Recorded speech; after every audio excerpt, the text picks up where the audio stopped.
Yo, yo, you know what it is. LA Icon right here. Welcome to another episode on Icon TV. And to my left, your right, perhaps the best out of all the Mexican comics, the legendary Ken Flores. That's right. What that's a banger intro for sure. Is that shit Stamp. cap? Nah, that ain't cap. Nah, it ain't cap.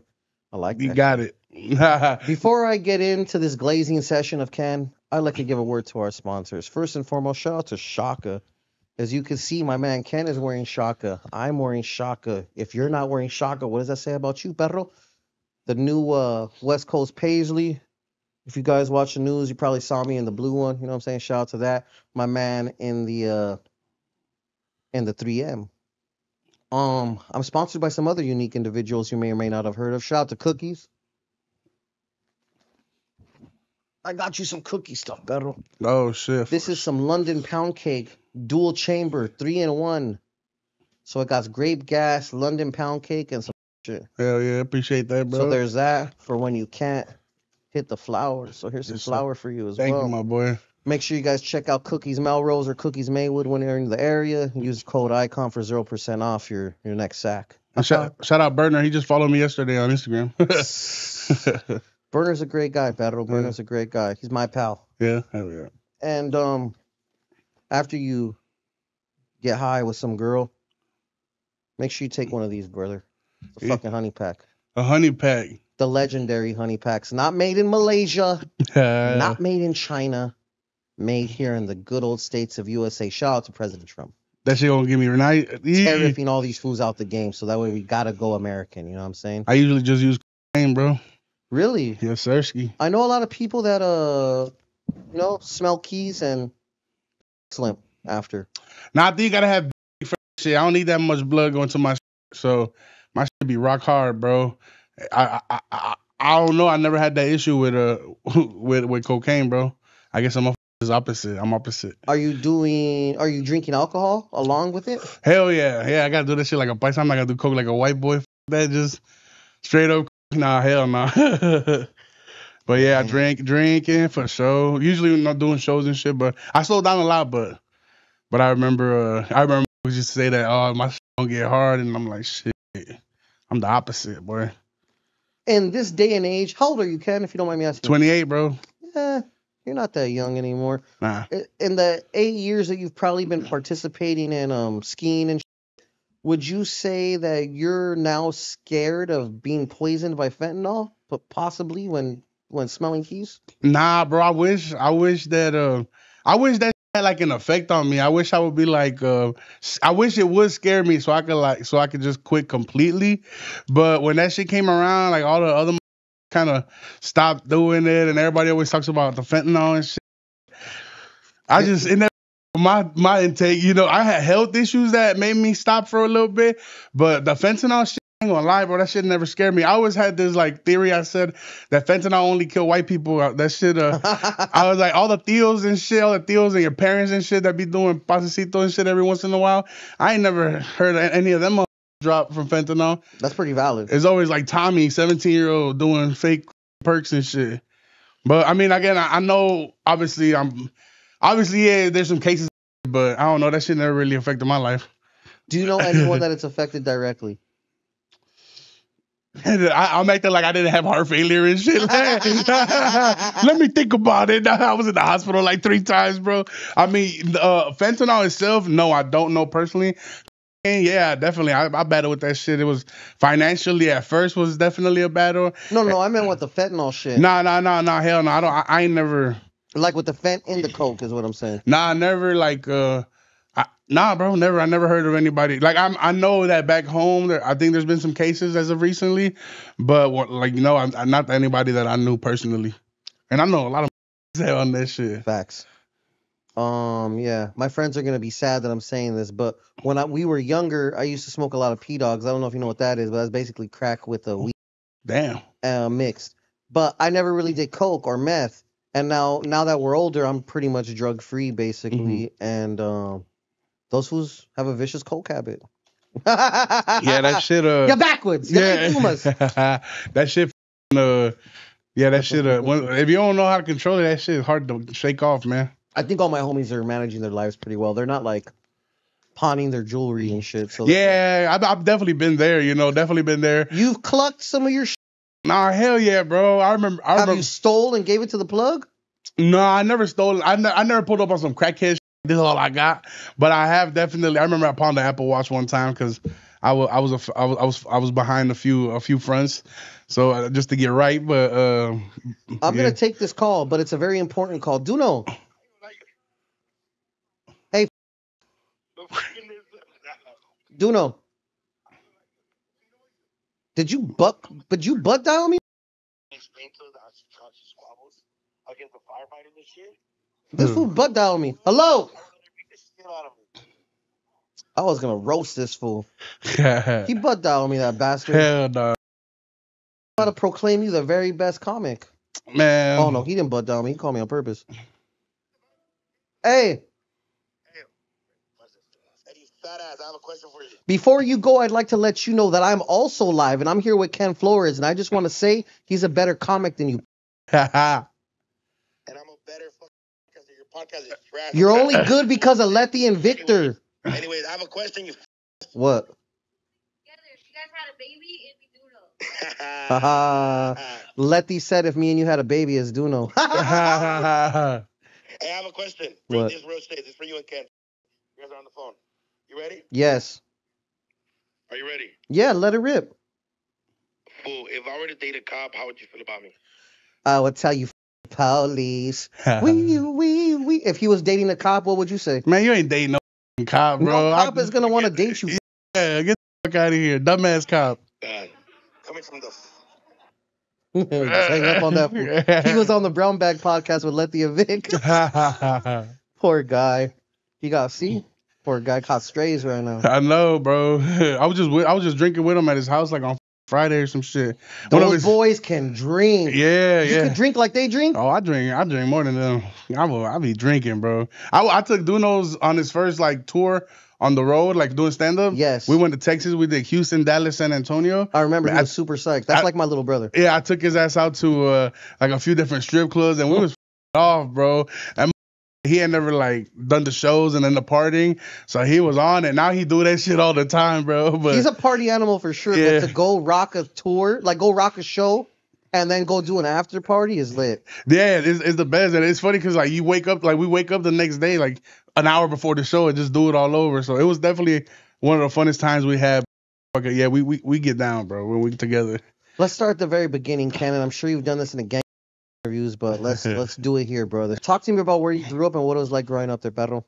My childhood, like when I was young growing up and shit, I grew up in like north side of Chicago, Humboldt Park, Logan Square area. That's right. And then right around like middle school, I moved out to like Aurora, Illinois, is the name of the town. Yes. And that's where I grew up, like my high school years and shit. And then right after high school, a couple years after that, I moved back into the city, and then I went broke. Went back to Aurora until I finally moved out to LA, bro. How long have you been in LA? I just like a year in August, so almost I guess a year and a half. So then you've lived most of your life in Chi-Town. Yeah, most my whole life. I never lived anywhere else besides the Midwest, Chicago and Aurora. Yep. How old were you when you moved to Aurora? I was probably like 12, 13, bro. Oh, so then you were off the porch in Aurora mostly. Yeah. Definitely Aurora. Yeah. How far is that from Chicago? It's about probably it's like from downtown Chicago. It's probably about 45 minutes west. Oh, that's not that bad. So you just moved to the suburbs, basically. Yeah, exactly. Yeah, it's a Mexican suburb though, so it's fire. Like the same shit. Yeah, it's kind of like compare like LA to here. You know, it's like this. You know. Nah, absolutely, it's dope. Let me ask you. I've been to Chicago. I've been to the South Side. I've been to the projects. I've been to O Block. All that shit. I was in and out of O Block. Yeah. You get in and out of there fast. I was with people from there, so I was chilling kind of. You know what I mean? But that was a long time ago. The point is I love deep dish pizza, perro. It's fire, bro. I mean, it ain't the best in Chicago, but it's fire. What what chain do you go to? Do you go to Giordano's? Do you go to Luminalti's? Like, who do you go to? Nah, if I'm gonna get deep dish, I go to Giordano's because I went to Illuminati's one time. There was a roach in my shit, bro. And No I way. swear to God, bro. And it wasn't even a little roach, bro. It was a fat, It was a big boy. one of them Texas roaches and shit, bro, that fly. And yeah, it was in that. I would we were eating on the patio. I would assume it kind of landed after they gave us the pizza. Was it cooked in it? No. The still moving around and No, shit. that was a fresh boy. Yeah, so I was like, I picked it up and ate the fish too. No. I Protein. I called the dude, and then they just let us have the. I mean, obviously we didn't take it, but they didn't charge us for that shit. But A little $40 off, you know? We just walked away, but now we ain't. Yeah, we don't go back there no more. Giordano's, if I'm gonna get deep dish, but if I'm in town now, if I'm gonna get pizza, I go to this place called Phil's. It's a thin crust tavern style, Southside local spot, mom and pop joint. Fire? Gas, bro. The best pizza in the world. I'll stamp that shit. Phil's thin crust. Yes. Phil's thin crust. Yeah. It's not really thin crust because that's just the pizza they all. Thin crust is really the most popular Chicago pizza, but it's not deep dish. No, and people that live in Chicago, they don't go eat that, bro, because it's hard. Like, you can't eat that pizza and do shit. You know, that's like a pie. Pizza pie. Yeah, you slam 2 slices, you gonna be on your ass for the rest of the day, bro. That's for amateurs, Pedro. I was out there doing my thing. Wow, you different, I guess, but I'm a real shit. Fat man. Yeah, I mean, but it's good though. It's fire. Like, I'm not gonna tell you that. Oh, we don't eat that. Like, I like it too. I'm a fat man. I like any pizza, but Giordano's over Illuminati's for sure. Fire. Hell yeah. I like that. That's dope. I concur. What about Portillo's? I fuck with Portillo's. It's Portillo's or Portillo's? Portillo's, yeah. Whatever. There's one out here in Anaheim now. There's one in the Inland Empire in like Moval or something as well. Yeah, I fuck with them, bro. I went to the downtown location. That's the main location, right? Yeah, the downtown one with the big ass clock on the bikes hanging and all the other shit. Yeah. I was just there not too long ago. Yeah, bro. I get a Italian beef, bro, dipped. That's the one. Yeah, Italian beef dip. I think I tried like 3 different things between me and my wife. I think I got a Chicago dog, little corny shit, you know? I did Chicago dog. I don't really like my hot dogs with all kinds of shit on them, and that one got a whole bunch of gang of shit, so yeah. I don't get that, but I do get like a Polish. Or, the Polish was flame. Yeah, the Polish or the Italian beef and shit, and I get the nacho cheese sauce instead of like mozzarella. Smacks, bro. And then that specific Portillo's got a second restaurant attached to it where they sell pastas and shit. It's real good. It's real good too. I ain't gonna believe me, but they got a good salad right there too. That if you're feeling for a salad, it's fine. Giordano Caesar salad is bananas. I never had that. I ain't gonna lie, but the wings are decent. But no, at the Portillo's though, you tried the cake shake? I did not. Oh, you sleeping? You like chocolate? I do. Yeah, bro. They put a whole slice of chocolate cake, bro, into a milkshake and blend it in to give you a fat ass straw. So when you're drinking that, have you ever had like chunks of chocolate? Have you ever had like cake in your cup of milk and then you kind of mix it up? Nah, bro, never. That's basically where that originates from. That's like a ghetto treat. Oh no, I never had that. I've had cake with milk, but I never put my cake in the milk. Or like a breakfast pastry inside of your milk, and you just kind of. Oh yeah, like a coffee. Yeah, cake like I did like a concha and con leche. Yeah, definitely done that. That's my favorite. I'll get a bolillo with hot chocolate. Smack. And we fat as started the podcast talking about food. It's light. First we were talking about drugs. Now we're talking about food. My 2 favorite things. Did you get any trouble growing up? Yeah, I did a lot of stupid shit. Like I ain't never caught no real cases and shit like that. Besides fucking stupid shit, you know, like retail theft, whole bunch of going to jail for suspended license, just dumb shit, you know. Go to jail for suspended license? Yeah, they lock you over there. They pick you. You go to jail. You go to the holding cell at least. Yeah, for a few hours and then they let you out. But it's mandatory. Release. Yeah. It's mandatory. I remember one time they took me on my birthday, bro. Dumbass cop, when he was putting me in the paddy wagon, he's like, bro, it's your birthday, bro. You should have told me. I was like, bitch, we not there yet. He could let me go. He's like, I already did the paperwork. I was like, you a hoe. But yeah, but like not no real shit. I remember the first time I got in trouble with the police, bro. I was like 4 or 5 years old. When I was living in the city, we lived on the main street, so it was a hell of traffic, and me and my homie was balling up. They had rain the day before. before, so there's a lot of dirt in the front. We were just balling up mud balls, bro, and we were throwing them at cars. And one of the balls we threw, it broke a back seat of the back window of a car, and the window got shattered on the person that was sitting in the back. Well, the person ended up being this lady who had just got out the hospital for giving birth, and the baby was with them. So it was up. And then the dude, we all ran and shit. Dude called the police. He saw where one of my homies went in. And then I was like, yeah, I was young, bro. Probably like 5, 6 years old, realistically. I remember my dad whooped the out of us. But yeah, we got in trouble with the police. But obviously they didn't take us in. Parents got fined and shit.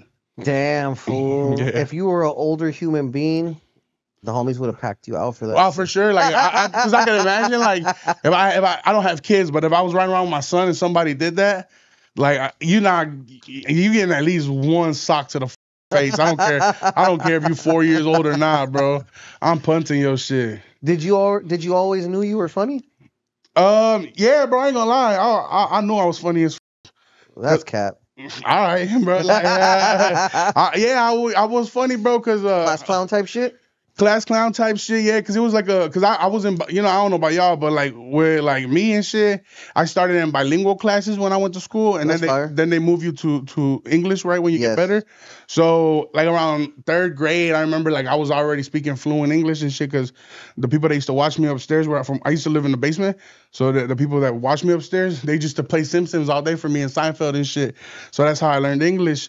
And then when they changed me to English, I remember because I was already a fat ass kid, so already I was insecure, And then on top of that, bro, I remember like they used to give us like a snack time, so all the other kids would bring like fruit snacks and fruits and shit like that. And my mom used to pack me a torta de mole, bro, like dumbass big old platillos de comida out there. Fire. My teacher used to be like, "It's snack time, not dinner." I was like, so people would make fun of me, like the kids would be like, "What the fuck, bro?"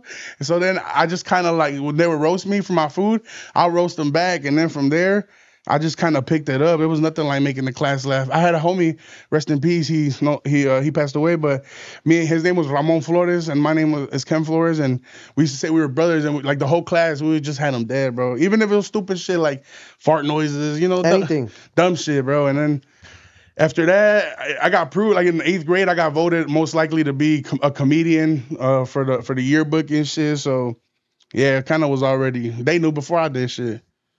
That's crazy. Yeah. Damn. So then at what point did you actually try to hit the stage with like a comic session, like with a set, like an actual set? How did you even get to that point, first of all? Yeah, because, well, as far like I got kind of like, I was growing up, I was a teenager, right, like in high school, right around the time that like the YouTube shit was starting to pop off, like Super Rigo with the Cholo Adventures. Sergio Rasta was from Chicago. He was popping off. So the YouTube shit was starting to go viral. And I ended up making a few dumbass videos where I was just talking shit into a camera, kind of like podcast style, but just a video. Mm-hmm. And some of them kind of went viral. One of them went on World Star Hip Hop back when like World Star was popping and shit. Mm-hmm. So I kind of got a taste of like that online, kind of like that, what they call it, instant gratification. Mm-hmm. So from there, I was like, I could do something in entertainment. But then, like, I kind of started running out of ideas, so I tried to do, like, skits and shit, like, putting the wigs on, and then I was just like, this is not who I am, bro. Like, I can't act. I know that, and it just wasn't funny to me because that shit wasn't, like, real to me, It was like, I feel like I'm clocking into work. Yes. I was like, if I want to be known for something, I want it to be for being myself. So, that's around the time I saw the Cat Williams Pimp Chronicles 1 special, where he went up there and he was killing, but it seemed like he was just having a conversation with a homie or somebody. And I was like, wow, if he could have people dying, laughing like that, just being real and being himself, I want to do that. So, I kind of just, put the YouTube shit to the side. And then, I was working a few different warehouse jobs. Then eventually I left all that shit and I got a job at a bank as a teller. And there was this dude that owned a comedy club, and he would come in to do deposits and shit. And he was a crazy motherfucker, bro. Like he had like horrible credit, and then he would get like apply for like $500,000 loans because he wanted to expand the club, and he would get denied because his account was always like negative $5,000, $6,000. So the dude would be like threatening to kill us and shit. But then one day he'll come in and he'll be good. Like he's just a crazy. But he told me, he was like, bro, every time I come in, you're funny and shit. Like. You should come to my open mic and go up. I was like, maybe one day, and then I started watching like more stand-ups on Netflix, and I just started watching like random people that I didn't know just to see what they were like. Yeah, And I because was if you watch Dave Chappelle, you're gonna see him kill it every time. exactly right. So I wanted to see different motherfuckers that was getting paid to do that shit. And I ain't gonna lie, I was watching something, I was like, this shit is ass, bro. Like these motherfuckers suck, bro. And obviously, I know now that comedy's subjective, so there's obviously crowds Someone for found every. the shit funny. Yeah. Yeah. So exactly for them to be there. So then it was just my ego kind of was like, oh, I'm better than that. So I signed up one day, bro, and I did good enough my first time that I got booked for a paid gig like the following week off the Fire. first open mic ever. Most people will tell you got to do like open mics for at least 5-6 months before somebody book you for anything. So I got booked, got paid $60. I did a show, brought my friends out, and I got hooked, bro. And ever since then, I just kept going, and it was like it was a snowball effect. Tell me about the first time you bombed. Yeah. Are you undefeated or you've Nah, bombed? hell nah, bro. I've got a fair share of bombs, bro. The first time, bro, I will never forget. It was on my mom's birthday, and it was actually my mom's birthday yesterday, November 25th. Happy birthday, Mom. So it was just the anniversary of that bullshit too. It was my mom's birthday, November 25th, and I remember probably 2019. I had just started. And there was a show at this black comedy club in the south side of Chicago called Riddles, and that comedy club they had like an after things or it was Black Friday after Thanksgiving show or whatever, November 25th, and then I ended up. They had me do a 5-minute set, but at that time I didn't know how comedy worked. I didn't know you had to write jokes and then try them out and then make them better. I just thought you went up there with new shit every time. So I had wrote like a 5-minute just set of Thanksgiving hack ass jokes, bro. Just talk about like macaroni with no flavor, just hack ass shit that you can see on Facebook memes and shit. So, and I went up there, bro, and I had done like a radio show for like a radio station. Those radio stations that nobody listened to and shit, motherfucker. The AM stations just be in there with no equipment. But I did like an interview and I thought I had snaps. So I had Coke on me, probably like an 8-ball. So I just got geeked as f. So then when I end up going on stage, I'm all wired, bro, like geeked as hell. And then I start doing my bullshit ass set, bro. And it was all Morenos and like they'll let you know if you're not funny, bro. So they just started talking shit, bro. And I just got off stage, bro. My boy that's right here, he was with me, bro. I got off stage and then the comedian that went after me, he's like, well, I don't know what that was. So that shit was even more embarrassing. And I remember just coming home and it was my mom's birthday, so everybody's at the house. She's like, how was it? And I was like, yeah, I killed that shit, bro. I was lying like a bro. You didn't get heckled during that? Everyone just stared at you? Well, nah, they was definitely talking shit. They were just like, what the fuck? Some of the things they told you, Pedro, that I mean, that's you in just your try to memory. block that shit off. That you just you ain't trying to listen, but it was just like you could just hear like the black ladies like, what the fuck? Like, what the hell? Oh shit. Like this shit is, just like shit like that. I ain't like nobody said get the out of here, but it was just like, oh my god, like you just heard all the disappointment from everybody, bro. So that shit fucked me up for a little while, bro. I was on the way home, like, am I ever gonna like this shit? What am I doing with my life? That was that type of bad, bro. But another time, around the same time, I had gone up at the open mic at the Laugh Factory out there in Chicago, and that was open mic that you had to show up the week before to sign up, and then the week after to perform if you get picked from the bucket. So you gotta wait 2 full days. Oh, so it's a random drawing. You might not even get up. Some be out there waiting hours. You might not even go up the next week, and then it's 3 minutes, no cursing, bro. I remember I was already living in Aurora, so it was a little bit of like a 40-minute drive. So I had bought a bus pass, a train pass, and then I got Ubers to the club. Like I was on zero, bro, like $5 left. Waited in line, ended up going back home. I ended up getting picked for the next week. And then when I went back, bro, I ended up going up. And as soon as I went up, I said, within like the first 10 seconds, they played the music loud as hell, kicked me off. Why? Because you couldn't cuss? Yeah, you couldn't cuss. You only got 3 minutes anyway. And then I was like, oh, this is the night that's going to change my life. Like, I'm about to kill this shit. People are going to go crazy. I'm going to go viral. We show up, it was like 10 people there. And then I did horrible, bro. I mean, I just performed for 10 seconds. They played me off. I almost like, nah, like, let me try again. But nah, they kicked me the out of there, bro. Did they tell you in the beginning you couldn't curse? Yeah, bro, they did. But like, you're up there nervous, and I talk like that. So, I talk like that too. So it's just, I'm a curse regardless. And I mean, that shit, it wasn't in my, What'd you say? You said Or you said I said shit. yeah, but I think shit they would have let slide at least once, but I said right away. Why was it like all ages or some shit, or what was the issue? Nah, bro, they just because like comedy clubs got this old ass like some comedy clubs at least got this old ass like traditional way to book shit. So they're like, oh, you gotta be clean, you gotta wear suits. And, like most places don't do that shit no more. But at least that open mic at that time, yeah, they were like, you have to at least not curse. But they're no longer like that. They took that shit off. But it's I still never heard of that. nah, That's yeah. fire. There's some clubs that won't book you to feature if you're not a clean comic.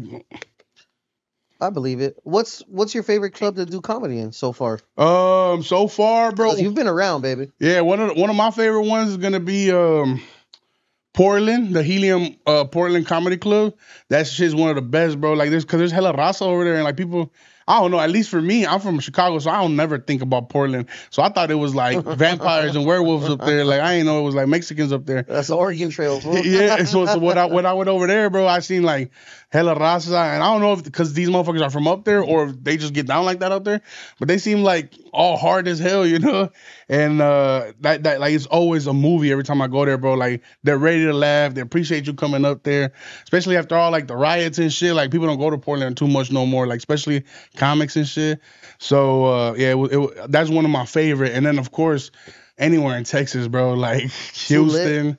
It's lit, bro. They love me over there. People think I'm from Texas. Let's be real. You don't care about performing in Texas. You like going to the strip clubs in Texas after. I love the strip clubs, bro. They take care of me over there. Shout out my people over there, man.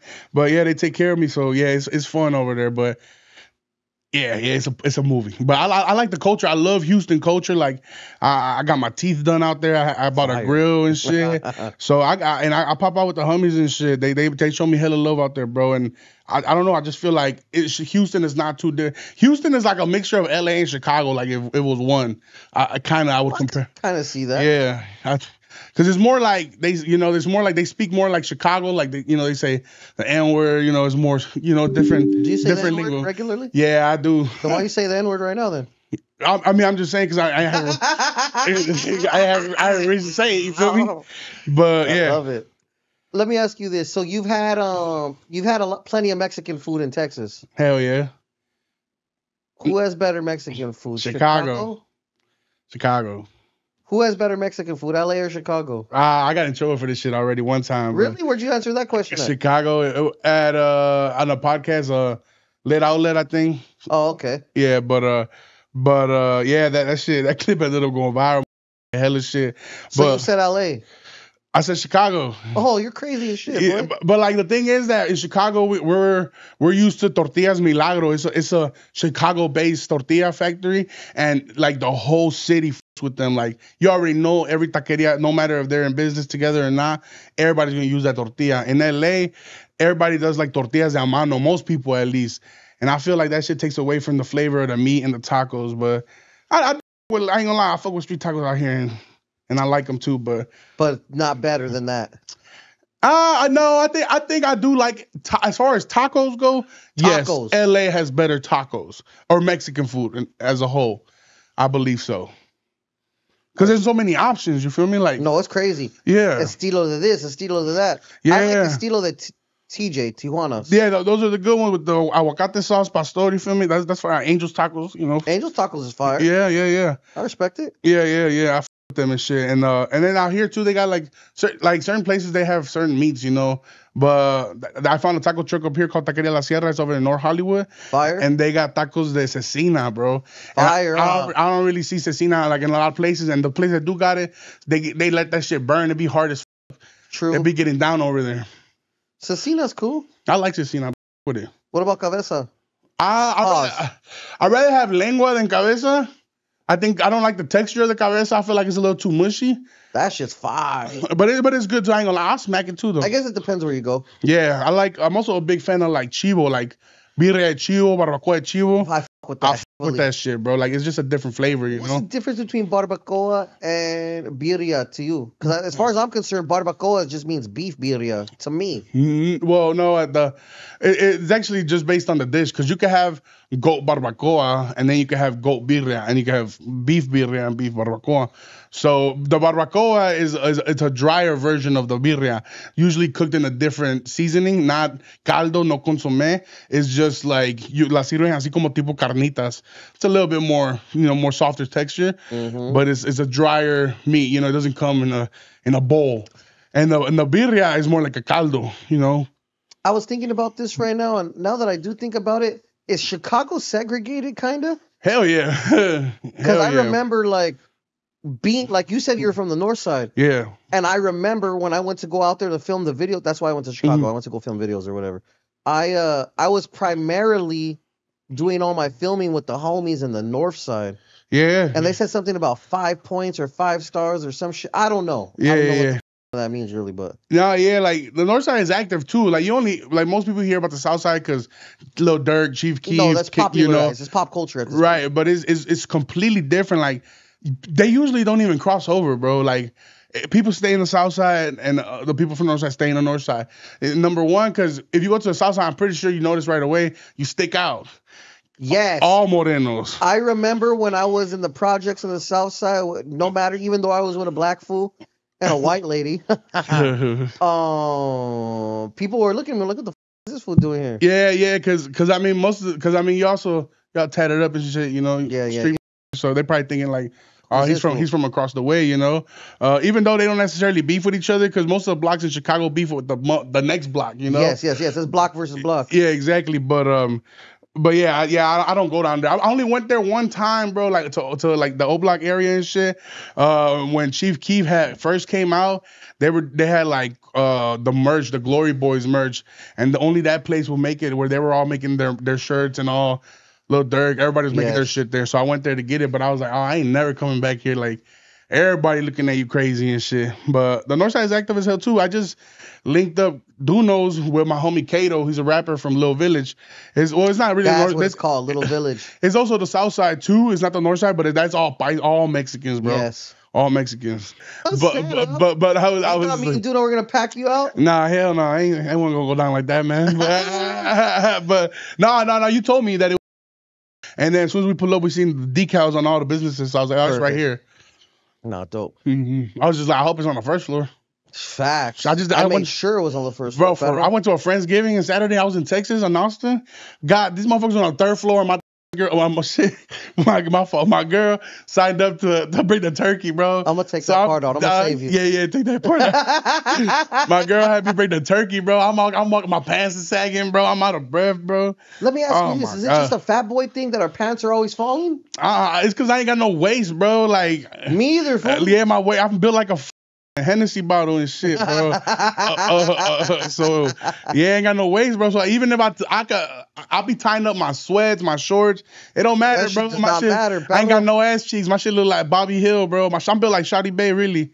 But my shit slip off, bro. I be mad as no matter how tight my belt is, bro. And then even if I do make it super tight, then I'm unbuckle it 10 minutes later because that shit hurt. Facts. Dang, someone feels my pain. This is crazy. Silence. Duno thinks he's in shape, fools. He would never have this type of conversation. Crazy ass foot. I'm telling you, that's the only motherfucker I know been going to the gym 4 years straight, ain't lost a pound. He the only motherfucker go to the gym and gain weight. Adam 22 thinks the same exact thing. That's funny as hell. That's my boy. Shout out Duno, man. Damn. So Illuminati's. Yeah, I ain't rocking with them. This said LA tacos are better. This is great so far. This is great. Motherfucking freestyle in the pot. How do you transition from doing smaller shows to getting bigger shows? Like, is it management? Is it you just killing it regularly? Like, I mean, everybody plays a big role in it, but you're definitely solely responsible for the content putting out. Like, even if you have an editor or you got a team, whatever, at the end of the day, it's you sitting right here asking the questions, keeping the content either good or bad, entertaining or not. So I'm the one that's going up on stage. So I can have the best team with the best cameras, clipping out shit. But if I ain't saying nothing good, shit ain't gonna go viral. You feel me? Like, looking good. Like, you gotta be funny at the end of the day. So it's definitely on I think me personally first. As far as like venues, I mean, you gotta also that's the thing about performing live and touring. You also gotta have a realistic idea of where you are. You know, I'm very humble with Certain shit don't work certain places. exactly, and also like I'm very humble in the fact that I know where I stand. I know I'm not. As far as ticket sales, as far as followers, I know Everything considered. I'm not the most popular, you know, but I do feel like I am the funniest. I will say that confidently. But as far as that, so anyway, as far as my personal headlining tours, I'm still doing the comedy clubs. I don't want to bump up the theaters yet because, I mean, even though people coming in and shooting up fast, like my boy, shout out Ralph, Barbosa, Rene Vaca, Marcelo Hernandez, but I don't want to do that yet because I don't think I'm there yet. So what we're doing was different from this last tour I'm finishing to this new one I'm about to start. I started with a lot of one-nighters in these venues. Fire. So now I'm doing the weekends, the full 5 shows, 4 shows. That's dope. So that's kind of like the it's double headers. yeah, the progression now as far as the venue size or the number of shows, and as far as who's responsible for booking that and kind of helping me get the analytics and all that is my agency who books that, and of course my management also. You know, we run ads. We try to run. You know, I got my guy actually here. He does all my flyers. Shout out him. Yeah, and yeah, we try to as a team just try to. It's up to us. You feel me? It's up to me really, because that's the thing about not having the industry support. As far as like having a special out on TV yet or anything, you have control of your own shit. So. Have you ever considered filming a ghetto special? And I don't mean ghetto like in a ghetto fashion. I just mean like unofficial. It's not on Netflix. It ain't on HBO, but it's still a YouTube special per se. Well, I actually just got a special and I just shot it. For who? Kevin Hart's LOL Network. So yeah, we shot it in Vegas in August. Where at? It's at Zook nightclub. It got turned into a comedy setting, so it's badass. It looks sick. They gave me like the first draft already, so I can I can tell them what to change or whatever. It looks amazing or whatever. So right now it was a production between Don't Tell Comedy, who's one of the bigger independent comedy production companies right now, and LOL Network. So they're shopping it right now, and out of all the 10 specials they shot, they're using mine to sell it to the network. So even that's fire. Yeah. So it's pretty cool. They said mine came out the best. So hopefully somebody picks it up. You know, Hulu's doing a lot of big moves right now. Netflix. I haven't seen any live, not live, but I haven't seen any comedy specials on Hulu. I don't think they just launched this program where they signed a gang of comics to Hulu like en un putazo. Boom. So they just let go of millions of dollars. Like Jim Gaffigan just dropped his. I think he's the first one. That's a bad dude. Yeah, Sebastian Maniscalco just recorded in Chicago at the United Center his Hulu special. Is Sebastian funny? Yeah, he's hilarious. Ralph Barbosa, and he's from over there. Ralph Barbosa just went to Hulu. So he's funny. They're going over there. I'm sitting right here. I forgot to announce this on my live earlier because yo ass pulled up Sebastian, right? Maniscalco? Oh no, wrong Sebastian. Are you talking about the You talking about the Latino dude? Yeah. Nah, you tripping. Nah, shout out him. I don't know. Like I'm sure he's hilarious. But no, I'm not talking about him. I'm talking about this dude that do arena. He just did the Inuit Dome or whatever. Yeah, I don't think. Yeah, I'm not gonna talk shit. You walk around with a stack of tickets. I don't think he doing that one. Nah, look, I did a listen. We like oldies over here, right? You like oldies? Nah, bro. Really? I ain't gonna lie to you. My boy does. He like LA culture and shit, but I'm not into that. That shit. You know, Marvin Gaye and Al Green. Well, like anything gay. First, no, I'm just kidding. Nah, bro. I ain't gonna lie, bro. I never played it.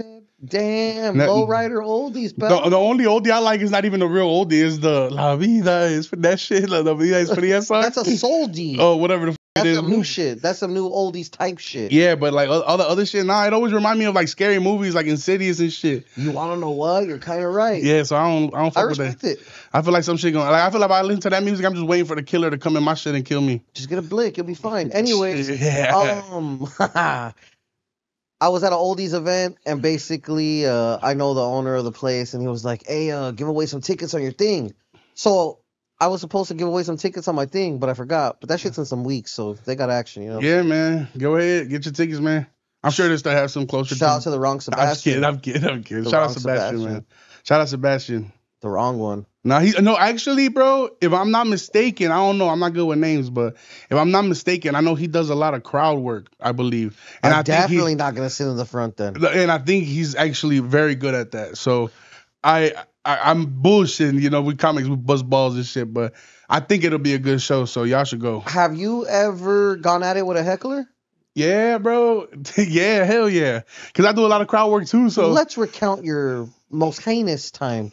Shit, it's usually females drunk as I feel like most. I've noticed it at 2 shows. Go ahead. Yeah, most guys that come through, they kind of know already. You know, they know what to expect, so they don't come up here all butthurt and shit. Like, and I usually make sure I don't go up there and just start. You're a bitch, you're gay. You know, like I make sure I do jokes. I make sure they get to know like me and my demeanor. They and shit. understand first, and then once I get them on my side, then I'll start dogging them, and then it's kind of like that way the whole crowd don't turn on me. Because I've seen friends that they'll go on stage and as soon as they get up there, look at this fat bitch, and then it's just like, whoa, who the fuck are you? Like, so you know, like my opener, they threw a chicken wing at that motherfucker in Atlanta. Yeah, but that shit was funny, but. And then, but with me, as far as the worst one I have to deal with was in Houston. They never threw a chicken wing at Houston, you? hell no, I'm funny, bro.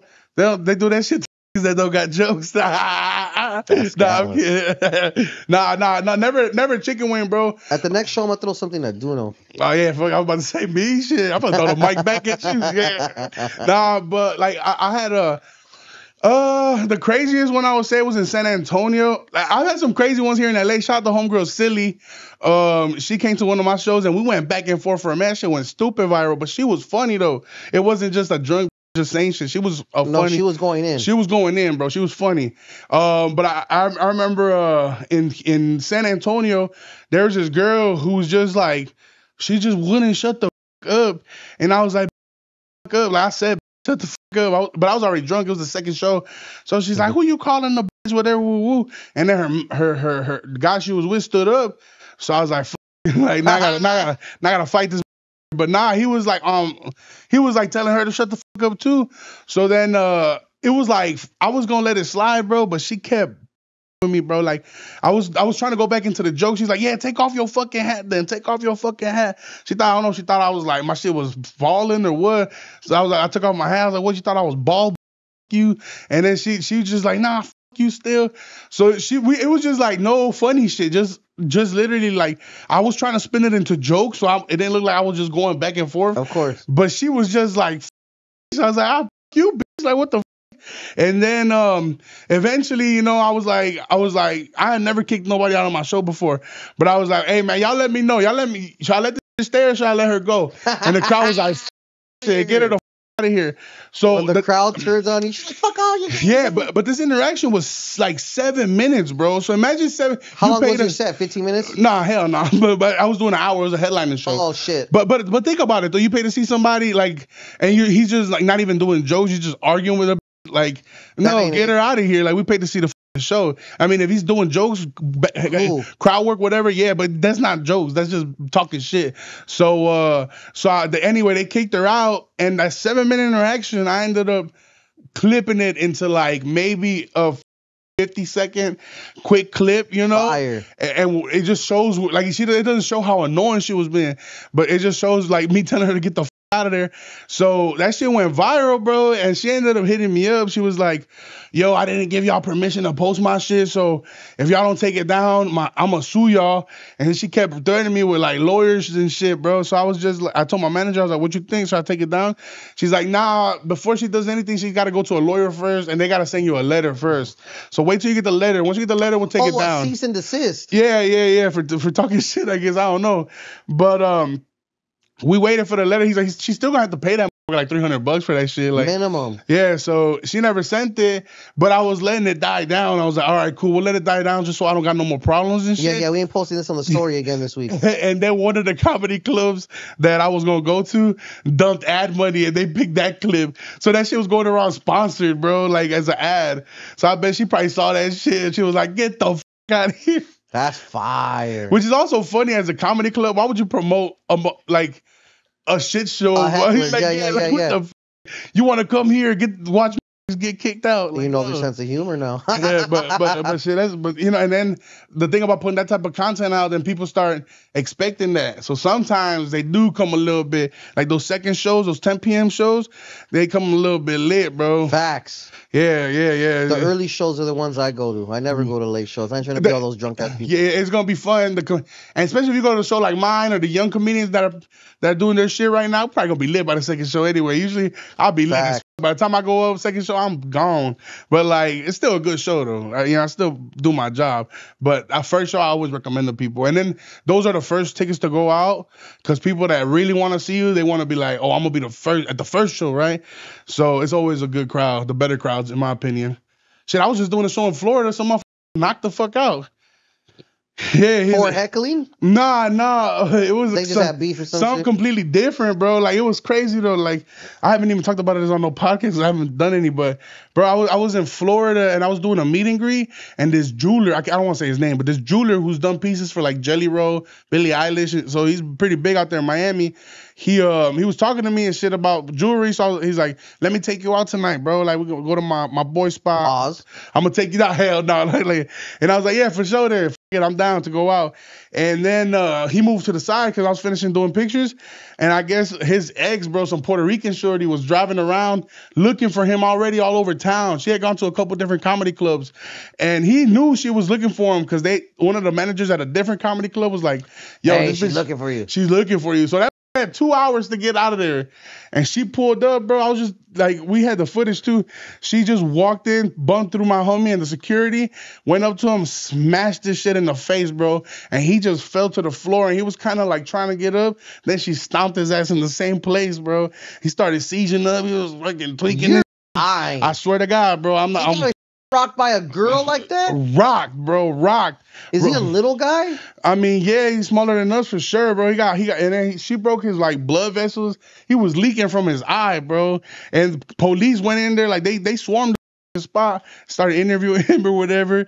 And then, I was just kind of like that said he's gonna get us a section in the bottle. Like, you think he's still down or not?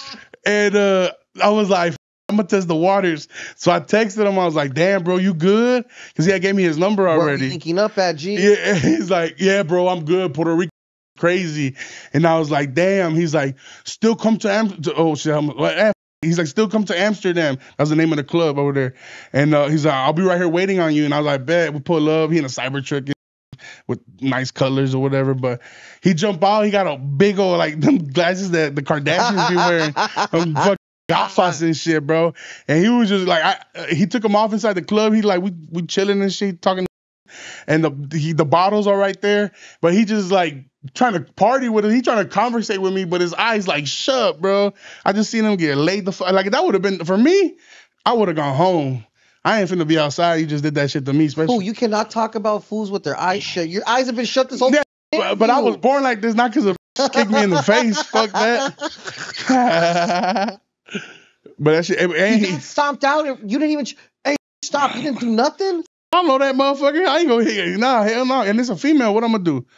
I ain't touching that. I respect it. You know what I'm saying? Like, if it was, I ain't gonna lie. Y'all would have been. I'm gonna move to the side. Got to do with me. Nah, I respect that shit, yeah, bro. Yeah, the homie, I feel it. Yeah. What has been your happiest moment doing this comedy shit?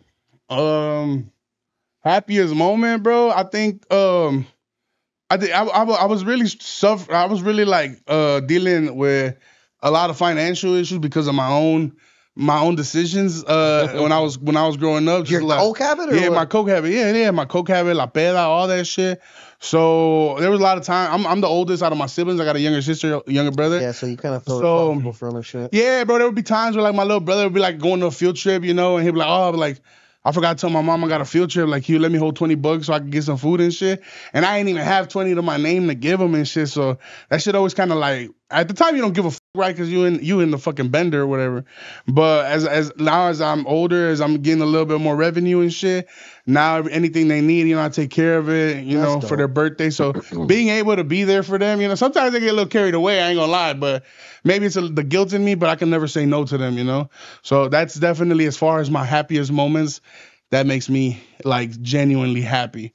As far as like my best moments, I feel like as far as my comedy career, like definitely meeting my idols like Fluffy, opening up for him in my hometown at the arena. Fire You know, shit. like I performed with the Chicago when Michael Jordan won all his rings. You know, so I was in that same stadium on stage performing. You know, and he let me get on his private jet with him and shit. So That's fire. yeah, it was lit. You know, Flew. yeah, we were in LA. He took me from here and put me on the jet with him on the G4 and all the way to Chicago. The tour bus was waiting when we got there. Drove in like the basketball team through the dock and shit. It was like Too fire, huh? it was insane, bro. Yeah, and then my parents were there because they kind of never really knew at what extent I was, like how serious this shit was getting for me. Like they thought I was just gonna go back to Chicago after like failing or whatever. So when they see Latino me, parents. yeah, for sure. So when they seen us pull up in the tour bus, they already had paparazzi waiting for them and shit. Like we walked into the just walking into the empty arena first, and them seeing there like holy. Like it kind of was a more real moment. And then at the end of the show, after I performed, and then Fluffy after he performed, he called me back on stage and kind of gave me my flowers in my city, bro. And my parents don't speak English. They kind of went more just to show love, appreciation. And he spoke to them in Spanish from stage, and he told them like, "Hey man, your son like su hijo es este." You know, he's gonna be very big one day. Well, I mean, not fat, but like he's gonna be the truth or whatever. So like for them to get the validation in Spanish, I knew it was directly for them. It was dope. It was one of the first time I seen my pops actually like let down some tears and shit. So I was like, oh hell yeah. That's beautiful, So man. that's probably one of my best moments in comedy though. Yeah. I can say that's one of my biggest interviews too. Yeah. Fluffy was one of my biggest interviews. I asked him some way out shit. He answered everything. Yeah. He's a good sport. No, hell yeah. That fool only ate I literally had a whole indoors. I had a whole taco man from the street inside with his grill and everything, Oh shit. just for him. Left with a cheese quesadilla. That's funny as hell. Sick That's some ass. Fluffy shit though for sure. That was crazy. Shout out to Fluffy. Legend. Yeah. Who are your top 5 comics of all time, Pedro? Shit, bro. I would have to say number 1, old Cat Williams, like his first shit. Fire. Number 2, Patrice O'Neal. Yeah, that's fire. And then the thing about one of the people I like is Felipe Esparza. He's definitely someone that I got a lot of inspiration from. Have you been on this pod? Yeah. I've been on his podcast. He's great. And I've opened up for him. We've done shows together. So yeah, he's definitely been a mentor for me. East LA fool. Yeah, Boyle Heights. Yeah, he definitely showed he's definitely put like it was like to me he was the GOAT because he was the first to go on stage and talk about like his dark times, like cocaine habits and all that shit. No, he's with it. Yeah, and then like for that to be turned around, like his darkest times in life, and be get bread off that. Yeah, that's tour, your content. Fire. It's like fuck, like I want to be that raw. So that always was a big inspiration for me. So Felipe Esparza, of course, and then Fluffy, just having him be the kind of like the guy who paved it open to let people. I mean, shout out George Lopez as well and the people that came before. But Fluffy was the first, especially for me as a fat. Fat motherfuckers always show other his love. So to see a fat Mexican dude perform in an arena of 20,000 people and like sell it out, and you're just like, damn, you're not a rock star. You're not like you're not like this crazy white boy. You're a comic. You're a fat fool from Long Beach. Yeah, you like the same shit I like. Grew up probably the same upbringing, and for you to take it to this level, it kind of definitely was for me. Was like I needed that representation. You feel me? So he's definitely up there. And then number 5, I would have to definitely say Renee Vaca, because he changed my life. Was the first person to put me on the road. He broke some real bread with me when he didn't have to, and has always looked out for me at times he didn't have to. So he's got to be up there too. I respect it. Yeah, and he's crazy as on stage. He's hilarious. So yeah. Renee Vaca and Ralph, their comedy's cool. I like it. I watch it. Yeah, and I toured with Renee for a whole year, so that's your boy. That's like my brother. I'm going to Thanksgiving at his house tomorrow. That's beautiful. Yeah. That's fire. Yeah. Who do you like? Of all time, dead or alive? Dang, I really like Dave Chappelle, fool. Oh, yeah. Because then he goes on these little freaking storytelling missions where it's not even a joke half the time, and then the circle back shit is what all comedians that do the setup and always do the circle back shit. I don't know what you guys call it. I'm sure there's callback. Yeah, the callback. Yeah. That's your term. You'll love my shows then, bro. I tie everything in together. I heard your trash battle. I'm not gonna lie. That you wouldn't have me here. That's not true. Why would you? You would have said that earlier. Nah, yeah, I would have definitely fucking claimed your You gave me shit. free weed and shit. He's like, oh, you treat me like Shit, I should have looked more than. that's just fire. Nah, real quick, since we're talking about it, what do you got coming up locally? By no way, I'm not trying to end the interview. I'm just asking, what do you got coming up locally in my general area out here in LA? I mean, I'm done with like proper LA and Hollywood area, but as far as headlining shows, Brea this Wednesday, I'm not sure when it's gonna drop, but this Wednesday in Brea, at the Brea Improv. On Sunday, I'll be in Torrance, December 1st. And then I got 2 more shows on the East Coast. That'll be DC and New York City in December, and that's the end of the Sorry for the Wait tour. My first headlining tour ever. Sorry for the wait. I like it. Yeah. And we're about to launch the next one. It starts at the end of January. Oh, am I good for 2 backstage with you? Of course, bro. Don't worry, my wife's popular too, pero. Nah, you're good, bro. It don't matter, bro. Of course, bro. Last time I did Brea, Fluffy dropped in, so he might pull up too. I already know that. Fool. It's not even impressive no more, pero. Yeah. No. That just to be around that. Brother. No. Man, you eat the tacos, man. You have to pay all that shit. That was just not quesadilla, fool. Grab one taco. No, it was sponsored. It was love. All right. I definitely made sure I made up for his lack of eating. Hell yeah, you gotta do that. Well, you know what? Speaking about bringing people like food vendors and shit, though, what I did a photo shoot when I was launching this tour that I just finished last year, bro, and we hired a hot dog dude to pull up on us so we could do photo shoot. It was gonna be like a hot dog vendor type of vibe or whatever, and this didn't show up, bro. Then he messaged me like 2 days later. He's like, bro, I ain't gonna lie, I was on a sick one, bro. Then I found out he was like hitting the pipa and shit, bro. I was like, bro. We paid the deposit and everything, bro. Never showed up, bro. That's crazy. Yeah, so at least that dude showed up, you know. And he got free tacos, shit. Nah, yeah. Shout out to them. That shit was lit. Let me ask you this: at what point in your career did you start actually making bread? Shit, just recently, bro. Shit. And is it enough? Obviously, it's enough to sustain your lifestyle, right? No, it definitely isn't. we want more, but like, yeah. It could be. But like, you know, it's like we all grew up like it's like the young rappers and shit. Like you grew up with nothing. You ain't never like, you know. I spent my money on a gang of stupid shit. I'm upgrading my wedding ring 3 times. Shit, man. Why? Shit, yeah. Like you know, like for me, like I always wanted to be able to walk into a store and get sneakers. I'm big on shoes and shit, and like clothes. And since I've been a big motherfucker, right now I got the forces, but I've always been a big motherfucker. It was hard for me to find clothes, so I always only had like a couple trapos and shit. Like I would wear the same 2, 3, 4 black shirts and shit, and they were like way cheaper than Shaka. You know, it was just like thin ass shirts, bro. Shaka's top of the line now, brother. Yeah, hell yeah. Wore 2, 3 different sweats and shit. So now you know, I don't even gotta buy it. They ship me that shit for free, but it's good to you know. Once I get past this, I feel like this cashing out phase, like I'm getting the shit that I wanted to as a kid. Exit that shit immediately. Yeah, but I think I'm right at the like I don't like strip clubs too for me at the beginning were big, but like I'm done with the strip club. Like I don't crave to go to strip clubs anymore. Like it's just I feel like already that bug is already done. Why? Because you realize it's not as easy to on. It costs a lot more money. Yeah, not definitely the second one because it's definitely easy to on. But the second one for sure, bro. But like it was just like unnecessary, bro. Like I would be like in Houston, bro. I was at this strip club. Shout out the Library, and I pulled out like 4 bands, bro. My tour manager, he was in Chicago at the time, sleeping 3 a.m. Chicago time and Houston time.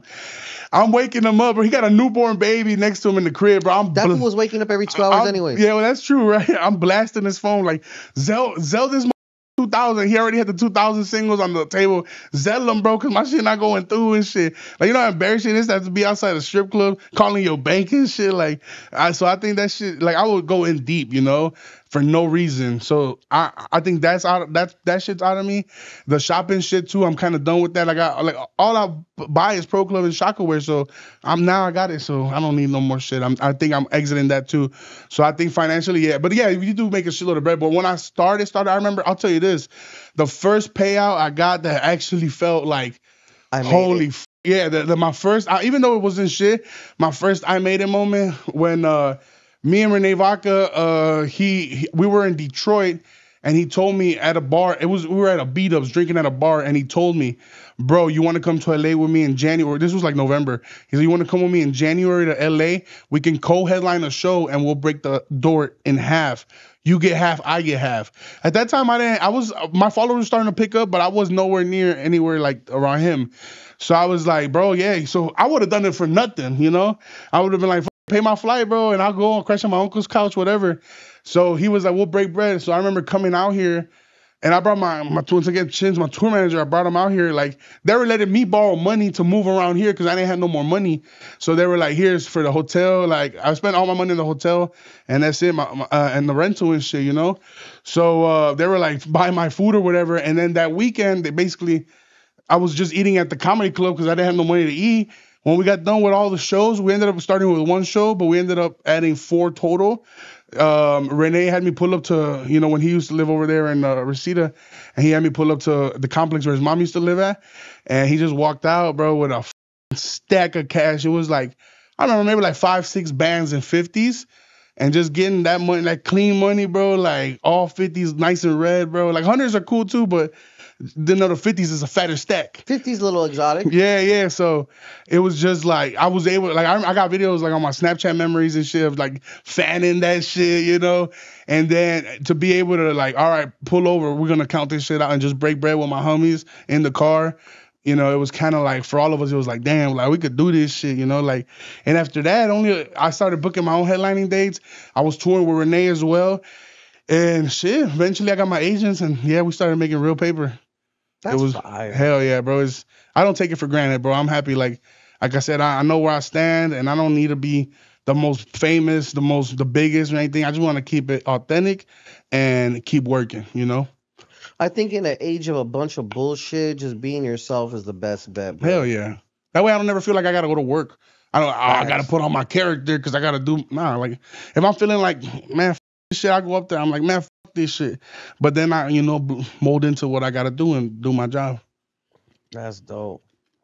That's fire. Who are some comics you haven't worked with that you would like to work with? Shit, bro. Bill Burr. I would love to meet Bill Burr. I heard he's an intimidating person and shit, but that's a cool fool, I think. Yeah, he's real, and we got the same birthday, so I always kind of like use that as an excuse, like, oh, I'm gonna be a goat because Bill Burr's come on, same day, same day. Yeah, that shit don't mean nothing, but yeah, like Bill Burr would be one of them.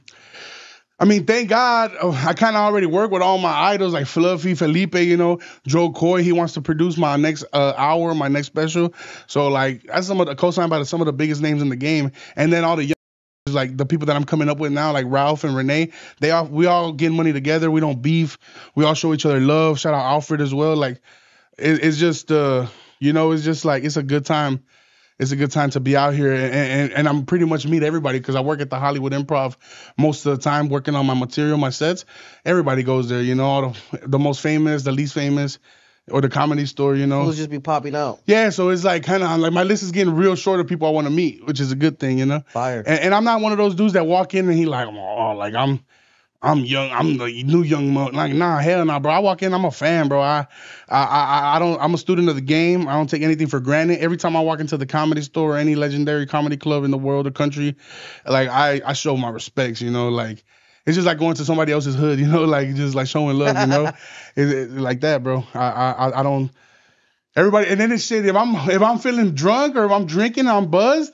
I'll ask them for a picture if I really want one. I don't give Oh, you're a shy fool. Nah, cause like Shy ass fool. I ain't gonna ask sober because then I feel like I don't know how I'm gonna come like off. You're a real fan? Nah, yeah. You're really fan. You're really a fan. I am a fan, but what's wrong with that? No, I don't think nothing's wrong. It's just I don't be like I don't know. Like No, I know what you mean. Sometimes it feels uncool to do shit. yeah, like that. and people will tell like that's what they tell you in Hollywood. They're like, you got to come in and you got to act like a peer, so they treat you like a peer.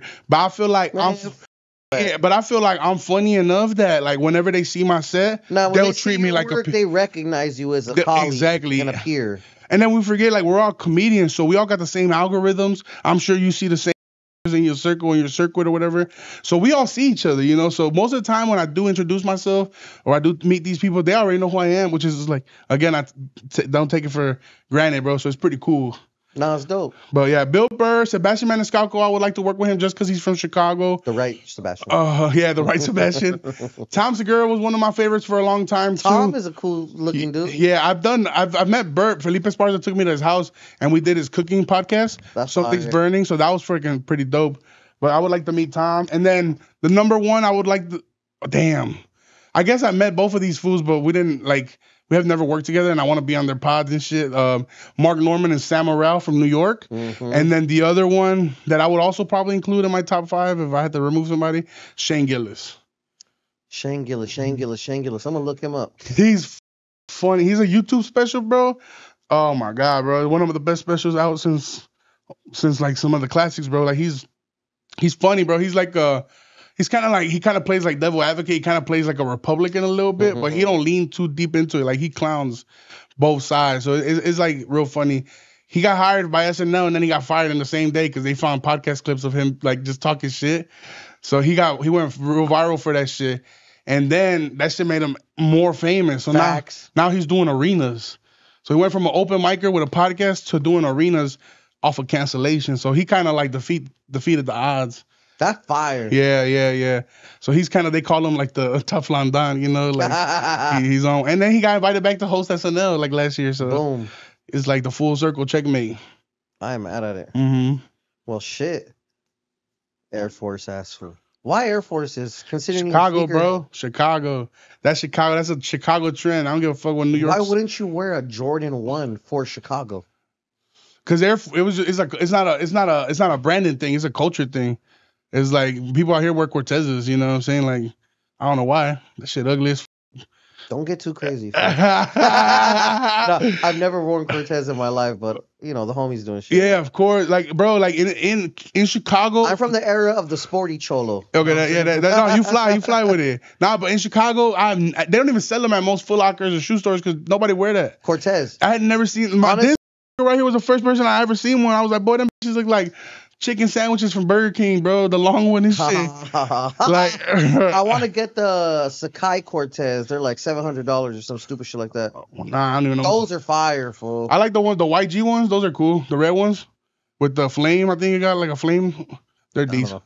They're pretty cool. Well, shit.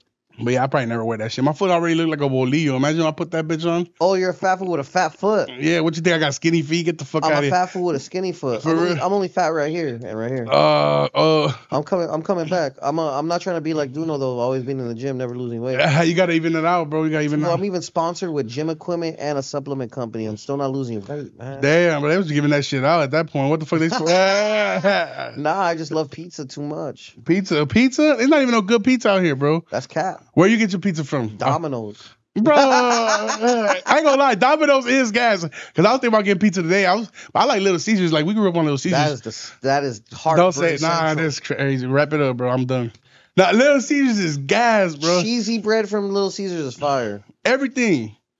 Like, bro, I mean, I don't know. That was our tradition. Like growing up, like Friday after school, my mom gave me $10. You didn't have pizza loco over there? Hell no, we had that. That's just fire. Now we had CC's. We had CC's. I remember when CC's opened up. You're a little younger than me. So pizza buffet. We used to skip school to go there. I mean, yeah, it ain't all that, but it's buffet. Anything buffet, you could be giving dog shit out. I'm gonna get it. That's not good. Bro. Well, shit. I highly appreciate you for your time. Yeah. Is there anything you want to leave the people with before we clock out, my brother? Hey, man. Bray, when are you gonna drop this? Do you know or not? When is your shit this coming shit getting scrapped, bro. This shit getting scrapped. But we got Brea Torres, DC NYC, and we're about to announce the next tour. All tickets at kenflores.net. Following at kenflores300 for all my social medias. Make sure you follow the homie. His Instagram was in the beginning of this episode. His ticket link to all of his events and comedy shows is in the description, along with all of my sponsors. Make sure you check all of that shit out. This is the best young Latino, because it can't just be Mexicans. I want to, I thought you was gonna add like female. I was like, what the f, bro? Yeah, binary, whatever he is. I don't know. You know what I'm saying? Comic there is. Shout out to Ken Flores, aka Big Doknow. Big Doknow. Highly appreciate you guys. Make sure you follow the homie. Like I said, like, share, and subscribe. A ratos. That's right. That's crazy.